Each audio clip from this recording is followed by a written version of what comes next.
Olá, meus amigos, novamente com vocês, o Radar do Mundo Judaico, hoje falando com o engenheiro Benny Lev, aqui ao nosso lado. Benny Lev é um engenheiro brasileiro com mais de 20 anos de experiência numa das áreas maravilhosas que acontecem aqui em Israel, que é o tratamento de águas residuárias.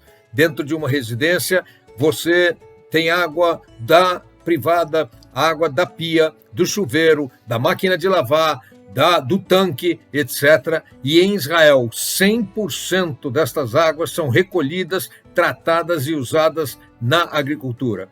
O Dr. Benny Lev trabalha há mais de 20 anos nessa área, é também professor na Universidade Ariel, exatamente na questão do tratamento de águas, e vai conversar conosco um pouquinho sobre essa área de experiência. Muito boa tarde, professor Benny Lev. Como vai? Tudo bem? Boa tarde, Moti. Obrigado pelo convite.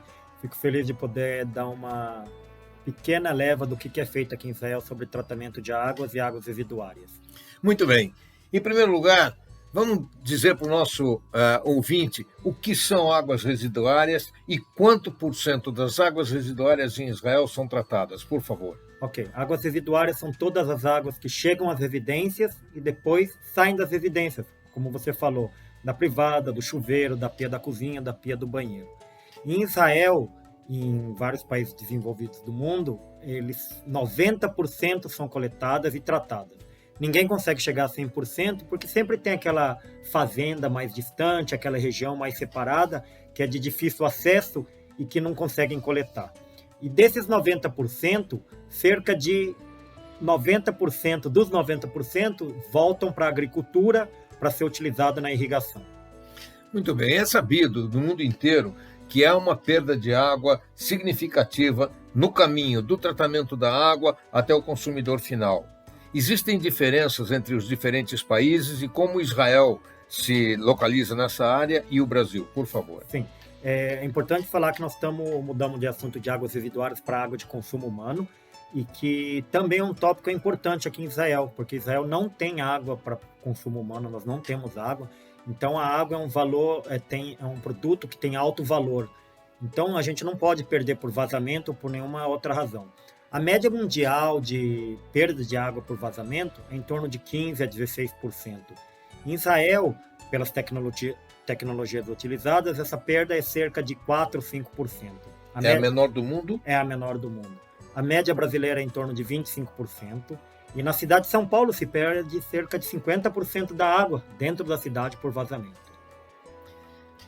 Voltando à questão das águas residuárias, você disse que nós temos hoje em Israel 90% da água sendo tratada. Esta água vai para a agricultura. Quais são as formas de que esta água chega à agricultura e seja de alguma forma de uso mais científico? Ou seja, o que foi feito já para que se economize água na agricultura? Ok. É importante citar novamente que Israel não tem água, o país é um país árido, não tem muitas chuvas. A região que mais chove em Israel é semelhante a Caatinga, no nordeste do Brasil, então falta muita água em Israel. Então a água, novamente, é um produto muito valioso em Israel. Então foram desenvolvidas várias tecnologias para poder aumentar a água que chega às plantas e também diminuir a quantidade que as plantas necessitam. Através de tecnologia como o godejamento, que toda a água que é fornecida à planta, a planta absorve. Existem outras técnicas também para aumentar essa absorção.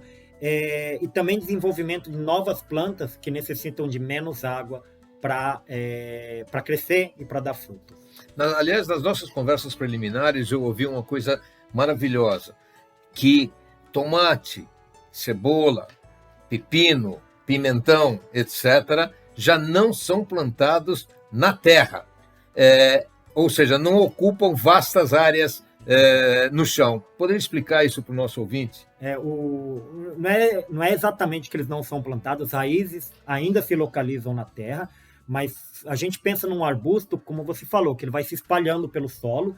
Aqui em Israel, devido à falta de área também, nós não temos água, nós não temos muita área e nós não temos muita mão de obra.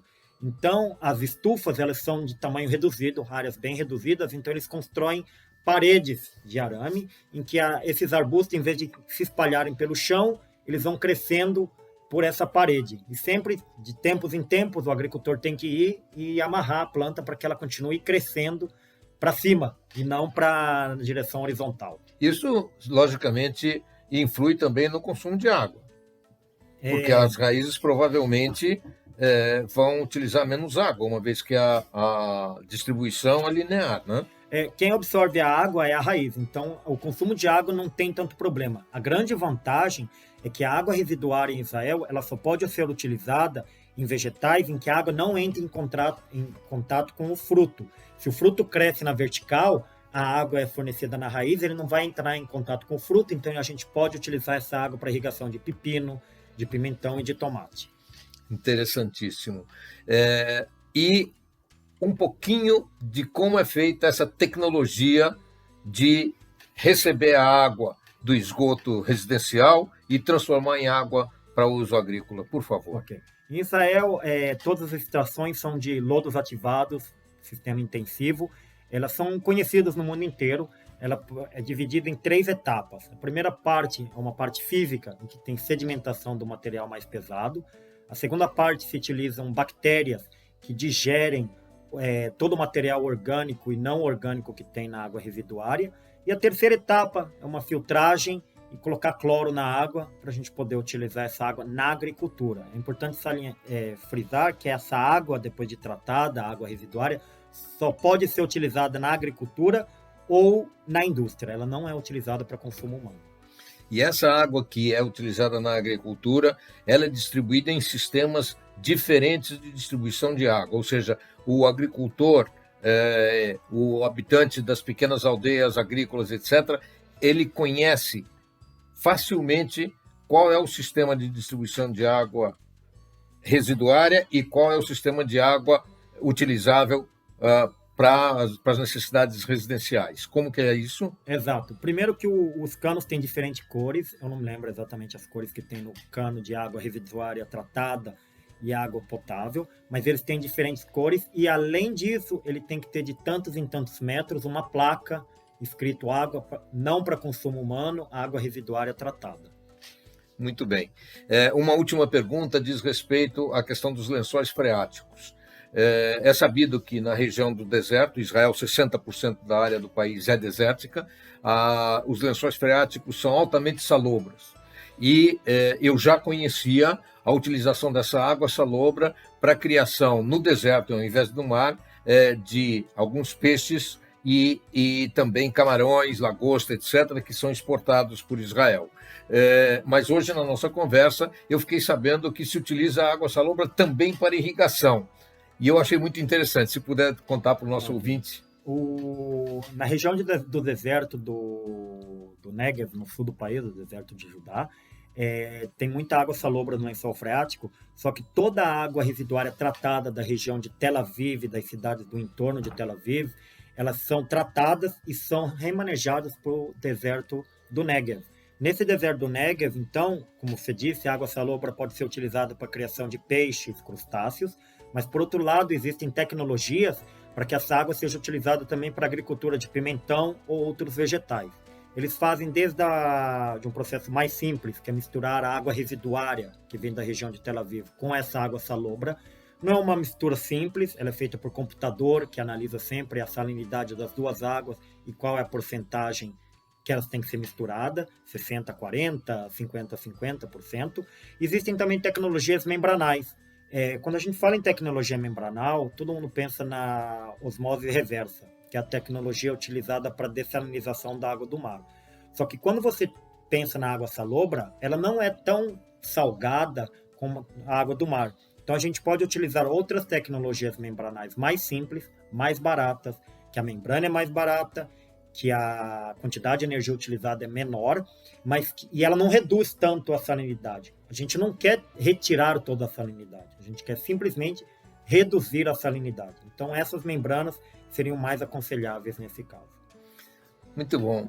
Eu agradeço e eu digo a você, ouvinte, é uma pena que o nosso programa tenha uma limitação de tempo, porque o professor Benilev, além de ser uma um conhecedor imenso da tecnologia de água, é também uma pessoa agradabilíssima de se conversar e, seguramente, se não tivéssemos o problema do tempo, nós seguiríamos aqui por horas e horas. Quero lhe agradecer, professor, por me receber na sua residência, por trazer essas informações ao nosso público e, se Deus quiser, nós voltaremos a conversar num futuro não muito distante. Muito obrigado. Com certeza, obrigado pela sua presença, fico feliz de poder auxiliar e participar.